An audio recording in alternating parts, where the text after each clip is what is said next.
7 mois, ouais déjà 7 mois avec la 7S3, ça passe super vite, mais justement ça m'a permis de bien prendre en main cette caméra et créer justement les bons réglages que je partage avec vous aujourd'hui.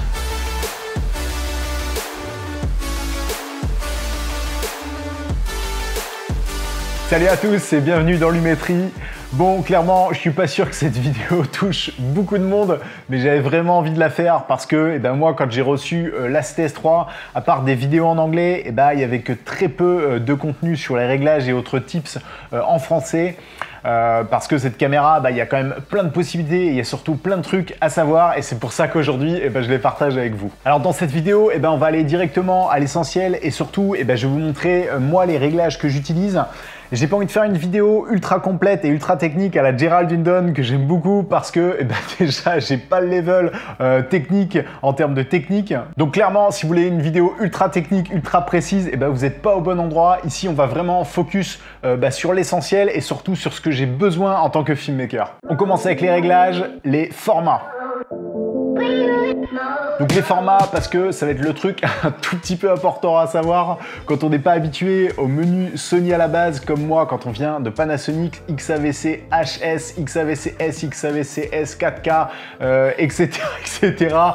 C'est un peu le bazar au début, on est un peu perdu. Donc pour filmer en 24 ou 25 images par seconde, moi je vous recommande le format XAVC SI 4K. Ça va être le format le plus facile à lire, qui va vous permettre justement d'enregistrer en 250 mégabits, en 4:2 et en 10 bits.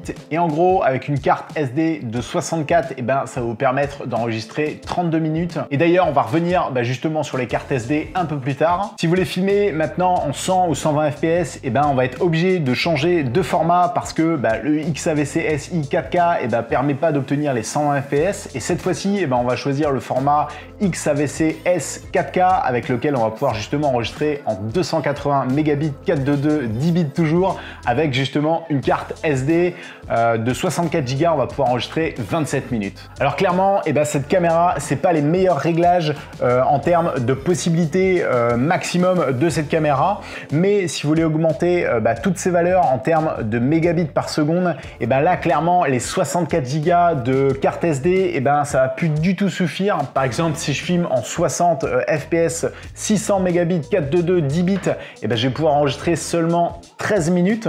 Et si vous avez une CF Express, on peut monter jusqu'à 1200 mégabits, donc c'est juste fou. Et en termes justement de poids de fichier versus qualité versus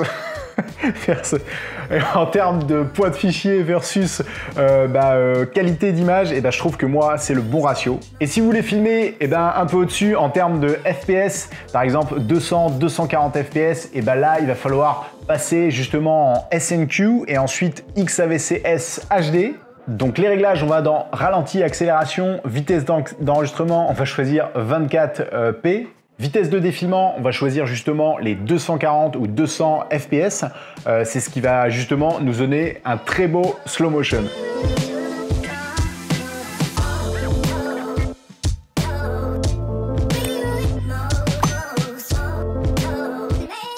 Donc ces réglages que je viens de partager avec vous, ça vous permet de justement tout filmer en 4K et en 10 bits. C'est ce que d'ailleurs moi je vous recommande, mais il faut justement inclure obligatoirement dans votre workflow les proxys. J'avais fait une vidéo aussi là-dessus. Si vous ne savez pas comment créer des proxys, je pense que ceux qui ont cette caméra, à mon avis, ils savent, mais si jamais vous voulez voir un peu mon workflow au niveau des proxys, c'est juste ici. Ensuite, les deux profils de couleurs que j'utilise, moi, c'est le log à 95%. Ensuite, j'utilise aussi le S-Log, pardon, pas le S-Log, mais le S-Cinetone qui est très bien. Et d'ailleurs, c'est comme ça que je filme toutes mes vidéos YouTube avec bien sûr d'autres paramètres beaucoup plus légers. Donc le S-Cinetone, c'est aussi une très très bonne solution. C'est aussi une très bonne solution si jamais vous voulez pas trop passer par l'étape colorimétrie parce que je sais pas, vous avez un projet où vous avez juste envie de filmer pour le plaisir et puis vous n'avez pas trop envie de passer du temps sur la colorimétrie. Le S-Cinetone, il est vraiment super bien. Les teintes de peau, elles sont vraiment très très bien et les couleurs, je les trouve quand même assez justes. Donc le S-Cinetone, ça peut être une bonne solution si vous voulez justement pas passer par l'étape colorimétrie. Donc le S-Log 3, perso, je l'ai mis en PP1 parce qu'au début j'avais fait des réglages, mais dans normalement vous devez l'avoir sur un autre mode, je sais plus lequel, mais vous allez le trouver très facilement. Mais vous pouvez aussi le paramétrer, l'enregistrer sous PP1, vous avez juste à changer les paramètres. Ensuite, Gamma donc en S-Log 3. Mode de lecture, on va mettre S-Gamut 3 Ciné. Ça va vous permettre justement d'avoir la meilleure plage dynamique du capteur. Et ensuite, le S-Cinétone. Donc là, on va sélectionner Gamma S-Cinétone. Et pour le mode de lecture, pareil. Voilà les deux profils de couleurs que moi j'utilise. Et bien sûr que je vous recommande pour avoir justement testé pas mal de fois. Et c'est vraiment les deux profils de couleurs que j'utilise et qui, moi, me conviennent le mieux. Maintenant, les cartes SD, non, vous n'avez pas besoin justement des CF Express. Surtout vu le prix, ça fait vraiment plaisir, je pense, d'entendre ça pour ceux qui se posent la question. Justement, pour vous servir de l'A7S3 et avoir justement une très belle qualité d'image, non, vous n'avez pas besoin justement des CF Express. Je vous ai mis en description, moi, les cartes SD que j'utilise, elles sont très performantes et elles me conviennent très bien et surtout, elles correspondent aux réglages que je viens de vous partager avec vous, que je viens de partager avec vous juste à l'instant. Mais bien sûr, les CF Express, clairement, comme vous en doutez, ça va vous permettre d'obtenir la meilleure qualité possible avec cette caméra. Mais pour ma part, j'en ai pas besoin. Comme je vous le disais, vu le prix des CF Express, ça calme un petit peu. Et perso, j'ai pas envie de dépenser 2000 balles dans des cartes. Donc clairement, les Sony, les SD que moi j'utilise, elles font largement l'affaire pour le type de production que je fais. Sur la l'A7S3, on a deux stabilisations possibles. La première, un peu moins stable, mais l'avantage, c'est que vous allez conserver la totalité de votre capteur quand vous allez filmer. Et c'est celle que j'utilise moi tout le temps pour tous mes tournages et pour tous mes shots à la main. Et parfois, j'utilise l'autre stabilisation où il y a un petit crop, justement, je crois, de 10%. Donc elle est un peu plus performante, mais le désavantage, comme je vous le disais, c'est qu'on a un léger crop. Alors désavantage ou avantage, par exemple, quand je filme avec un macro, justement j'utilise cette stabilisation, comme ça me fait la stabilisation optique plus la stabilisation du capteur qui est un peu mieux. Et puis justement, comme c'est un 90 mm, ça pousse un petit peu plus. Je crois que ça doit correspondre à un peu plus de 100 mm. Enfin, je dis peut-être des bêtises, mais vous voyez, vous comprenez un peu, c'est que ça pousse un peu plus loin. Donc du coup, c'est pas tellement gênant. Mais par contre, si vous filmez justement en 120 fps, en 100 ou 120 fps, il n'y a justement pas cette option de stabilisation qui est plus performante. Donc il faudra absolument passer en 60 fps pour justement obtenir la vraie stabilisation de la l'A7S3 avec le léger crop. Maintenant, je vais partager avec vous quelques tips et vous dire, bien sûr, moi comment j'utilise la l'A7S3 et aussi, et bien sûr les réglages aussi qui vont avec, parce que justement ça tombe bien, c'est le sujet de la vidéo. Et si vous êtes toujours là et que vous n'êtes toujours pas abonné, justement laissez-vous tenter et cliquez sur le petit bouton, ça m'aidera beaucoup et je vous assure que ça supportera vraiment la chaîne et ça fera vraiment plaisir. Sur la l'A7S3, au niveau des ISO, on a ce qu'on appelle justement un dual ISO. Ça veut dire que justement, vous avez deux plages de montée en ISO différentes. Donc ici, je vais me concentrer uniquement sur les ISO du S-Log 3 parce que, comme je vous le disais, c'est le profil que j'utilise le plus. Donc, c'est celui que je connais le mieux aussi en termes d'ISO. Le log, d'une manière générale, c'est un profil qui est un peu capricieux car on a besoin de beaucoup de lumière et une très bonne exposition, voire même une exposition parfaite. Sinon, vous allez avoir du bruit très rapidement. Contrairement aux autres profils de couleurs, on va avoir une marge de tolérance curieusement qui est un peu plus grande. Mais vous le savez, le S-Log, c'est ce qui vous permet justement, le S-Log 3, c'est ce qui vous permet justement d'offrir la meilleure plage dynamique et surtout pour la partie colorimétrie, ça va être là où vous allez pouvoir créer vraiment ce que vous voulez. Donc moi, je vous recommande de filmer en log. Donc le premier ISO natif, c'est 640 ISO et le deuxième ISO, c'est 12800. Et en gros, avec un dual ISO, il va falloir changer un peu votre manière de filmer. C'est pas forcément facile au début et surtout pas très logique, mais il va falloir tout de suite switcher sur le deuxième ISO natif quand vous êtes justement à la limite. Vous allez vous rendre compte, il y a certaines valeurs d'ISO et justement où on va avoir énormément de bruit, comme par exemple ici, si on est à 10 000 ISO, on va avoir vraiment le maximum de bruit que cette caméra est capable de produire, je crois. Donc il va falloir switcher, comme vous en doutez, à 12800 ISO pour enlever en totalité le bruit. Donc au niveau du bruit, moi j'ai fait quand même pas mal de tests depuis que j'ai cette caméra et le le S-Cinetone, dans certains cas, surtout la nuit, en fait si vous filmez la nuit dans certains cas de figure, et ben moi je préfère utiliser le S-Cinetone en baissant un petit peu mes paramètres de contraste, de saturation, etc. Parce que quand on a des endroits qui sont pas très bien éclairés et on n'a pas la possibilité justement d'amener des lights ou quoi que ce soit, et bien justement on peut avoir beaucoup de bruit. Donc ça peut être une autre option qui peut être pas mal si vous êtes dans un cas de figure où vous avez vraiment très peu de lumière, vous n'avez pas possibilité d'amener plus de lumière, et ben essayez de faire des tests entre le S-Log et le S-Cinetone, et vous allez voir que généralement le S-Cinetone, on va avoir un peu plus, enfin un peu moins justement de bruit dans certaines montées en ISO que justement avec le S-Log. Donc ça c'est vraiment à vous de voir et à tester en fonction de la situation, mais la plupart du temps, moi on va dire qu'à 95% du temps, eh ben, j'utilise le S-Log 3 et ça me suffit largement. Et pour vous faciliter la vie, eh ben, justement créer un espèce de petit tableau, enfin pas un espèce mais un tableau récapitulatif sur les tests que j'ai pu faire pour avoir justement les meilleures valeurs d'ISO, et vous allez pouvoir justement le mettre sur votre téléphone et pouvoir justement, ça vous fait un petit mémo. Au début moi j'en avais énormément besoin, j'avais chopé ça sur internet et je trouvais ça super pratique surtout quand on switch entre deux profils de couleurs, et c'est bien pratique d'avoir ce petit mémo. Vous avez juste le lien dans la description. Donc le tips, quand vous filmez en log, faut toujours surexposer. Moi avec l'A7S3, j'ai remarqué qu'il fallait exposer à plus 1,7 voire 2. Moi je reste à 1,7, ça marche plutôt bien. L'autofocus de l'A7S3, c'est juste une merveille. Moi, je l'utilise maintenant tout le temps. Avant, avec le GH5, je shootais tout en manuel parce que l'autofocus, c'était pas possible de faire confiance à un autofocus qui switchait ou qui sautait une fois sur deux.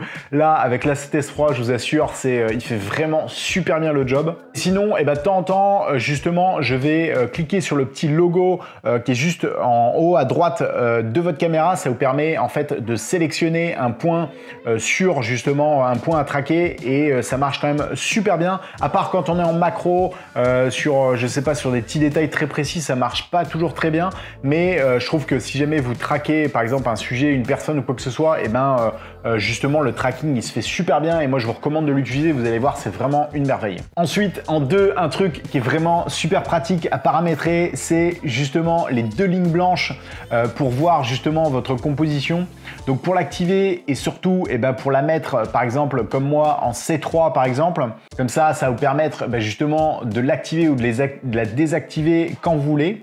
Donc vous allez dans le dernier menu, ensuite vous allez dans personnalisation, ensuite vous sélectionnez par exemple comme moi le 5, donc ça sera le C3, ensuite caméra, menu 9, affichage marqueur, et ensuite vous sélectionnez afficher le marqueur. Et ensuite si vous voulez justement changer la valeur justement des lignes pour par exemple faire du 2.35 ou d'autres formats, vous allez donc dans caméra, affichage, le menu 11, et ensuite vous allez dans marque d'aspect, et là vous allez pouvoir choisir justement comme je vous le disais 1.85, 2.35, etc. Et ça c'est super pratique, moi je l'utilise tout le temps. Et justement en C3 là justement en haut à gauche, c'est vraiment très pratique, ça vous permet de l'activer et de le désactiver très facilement. En 3, l'auto white balance. Pour ceux qui viennent de Panasonic ou qui utilisaient, ou peut-être d'autres caméras qui utilisaient justement un white balance automatique, là le white balance automatique il fonctionne pas tellement bien. Enfin il fonctionne bien dans le sens où il est précis, mais il va switcher quand vous êtes en train d'enregistrer, que j'avais pas par exemple sur le GH5. Ça je trouvais ça super pratique, ça fixait le white balance. Donc là moi je vous recommande vraiment de passer justement en manuel pour pas avoir de soucis sur vos plans. Ensuite, le tips numéro 4, ça va être de faire des pré-réglages en C1, C2, C3. Et ça, moi, c'est les modes que j'utilise justement pour être vraiment rapide et pour pouvoir switcher entre 24, 120 fps et 60 fps. Comme ça, c'est vraiment super pratique. Vous n'avez pas besoin de retourner dans les menus pour switcher. Donc C1 pour moi, ça va être 24 fps. C2, ça va être 120. Et C3, j'ai mis 60 fps pour, par exemple, quand je filme en macro, justement, j'ai ce petit crop qui me permet d'aller un petit peu plus loin dans l'image. Et aussi en low light quand je ne peux pas filmer en 120 fps parce que je vous le disais, on va vite avoir du bruit, surtout quand on filme en S-Log 3 dans certaines situations lumineuses difficiles. Donc vaut mieux passer sur 60 fps. On verra pas vraiment la différence entre 120 et 60 fps. Donc ça peut être une bonne solution si vous voulez quand même filmer au ralenti la nuit. Et c'est pour ça, moi, j'utilise pas du tout le mode justement SNQ. Il y en a peut-être parmi vous qui se posent la question parce que justement, je trouve que c'est pas pratique du tout d'aller switcher justement dans les menus à chaque fois. Ça permet, moi je trouve que ça fait vraiment gagner du temps de paramétrer C1, C2, C3 que d'aller dans SNQ. Franchement, moi j'ai essayé au début et à chaque fois je faisais des erreurs, que ce soit au niveau du shutter speed ou autre. Là, C1, C2, C3, tout est réglé, tout est paramétré et à chaque fois que vous éteignez votre caméra, il n'y a rien à changer. Vous savez très bien sur quel paramètre pour filmer, sur lequel vous êtes pour filmer. Un autre truc qui va vous permettre justement de créer des préconfiguration autre que C1, C2 et C3. À l'intérieur par exemple de C1 ou C2 ou C3, il y a aussi M1, M2, M3 et M4 qui vont vous permettre aussi de créer des personnalisations, donc d'autres réglages. Mais le souci, le truc à savoir, c'est qu'à chaque fois que vous allez formater votre carte mémoire, ça va supprimer tous les réglages, tous les paramètres que vous venez de faire, à l'exception bien sûr de C1, C2 et C3. Donc clairement, cette fonction, pour moi, elle sert à rien du tout. Je trouve que d'ailleurs que c'est un peu dommage et ça serait vraiment cool que Sony fasse une mise à jour justement pour que ça enregistre sur la caméra et pas sur les cartes mémoire. Parce que je trouve que ça serait vraiment pratique de pouvoir utiliser justement les autres M1, M2, M3 et M4 pour faire d'autres paramètres. En 5, les modes de stabilisation, comme je vous le disais, il y en a un en fin de compte, la stabilisation normale qui me suffit largement pour tous mes shots à la main parce que l'autre elle crop, donc moi j'en ai pas forcément l'utilité. Donc voilà, j'utilise la stabilisation qui est quand même très bien, qui est de base et ça me suffit largement même pour tous mes shots à la main. Ensuite, en tips numéro 6, le détail de l'image du Sony A7S III, il est assez fou. Voire même un peu trop fou. Donc c'est quand même assez génial de se dire qu'on a vraiment un beau piqué d'image, vraiment un gros détail d'image plutôt. Et moi je vous recommande de le baisser à -5. J'ai fait pas mal de tests. Au début j'avais testé -3, mais je trouve que ça suffisait pas. Donc vraiment je trouve que -5 ça enlève un peu de détail sans trop en enlever parce que moi j'aime bien avoir quand même du détail dans mes images. C'est un truc que j'apprécie. Je sais qu'après il y en a qui justement aiment pas trop le détail, donc ça va être vraiment à vous. Mais -5, je trouve que c'est quand même un bon équilibre. Réglage de proxy aussi, ça c'est pas mal en tips numéro 7. Moi je l'utilise pas parce que je préfère tout faire en post-production. Je mets ça la nuit ou pendant que je me sers pas de mon ordinateur. Comme ça, quand je suis prêt à travailler sur ma vidéo, je m'y mets direct, tout est prêt, il n'y a plus qu'à monter. Mais sachez que vous pouvez faire des proxys. Je crois par contre qu'il y a un petit défaut à ça, c'est qu'on ne peut pas faire de proxy en 100 ou 120 fps. D'ailleurs, dites-le moi en commentaire si ça a changé, ça fait un moment que j'ai pas vérifié. Et dites-moi aussi si vous trouvez ça pratique cette fonction ou pas. Ça sera intéressant justement d'en discuter avec vous en commentaire. Moi, je l'utilise pas parce que déjà justement le fait que ça sépare les proxys soit en 24 fps ou en 120 fps, ça ne fonctionne pas. Je trouve pas ça super pratique. Donc clairement, moi je préfère le faire en post-production, ça me va très bien. Ensuite, un autre truc bien pratique, vous pouvez paramétrer vos propres menus justement pour avoir un accès beaucoup plus rapide parce que vous en êtes rendu compte, il y a beaucoup de menus dans l'A7S III. Donc ça va être beaucoup plus rapide justement de mettre un menu. Donc par exemple, moi j'ai mis la longueur de focale. Si par exemple vous utilisez une focale fixe comme par exemple le Laowa, moi que j'utilise 15 mm, où là justement on n'a pas le contrôle d'ouverture mais uniquement parce qu'il est uniquement en manuel. Et ça va permettre justement de rentrer la longueur de focale parce que pour ceux qui ne savent pas, d'ailleurs le Laowa, c'est la même chose. Si vous justement ne rentrez pas la longueur de focale dans votre caméra, l'image elle va pas être stable du tout. La stabilisation avec la A7S III ne va pas se faire. Alors ça c'est pas propre à la A7S III, c'est presque toutes les caméras qui sont comme ça. Quand on n'a pas un objectif justement où on a le contrôle de l'ouverture électronique, justement on va avoir ces problèmes de justement d'images qui sont pas du tout stables, qui sont pas stabilisées. Ensuite, les doubles SD cards, ça si vous faites par exemple du mariage, je pense que vous allez en avoir besoin. Enfin c'est même pas je pense, vraiment, c'est faut pas réfléchir, faut direct utiliser justement l'enregistrement sur 2 cartes en même temps. Pour ma part, moi j'ai 4 cartes SD Sony de 64 Go et en fonction des tournages, justement, j'utilise justement le double enregistrement. Mais clairement, si vous faites du mariage, vous posez pas la question, vous n'avez pas le droit de rater un tournage avec un client. Déjà, vous n'avez pas le droit non plus, mais ça peut arriver et ça peut surtout se rattraper. Un mariage, clairement, bah y a pas moyen du tout. On peut pas rattraper cette journée-là. Donc clairement, faites-le, mettez un petit peu plus d'argent dans vos cartes SD, quitte à en prendre le double, même si ça fait un peu plus cher.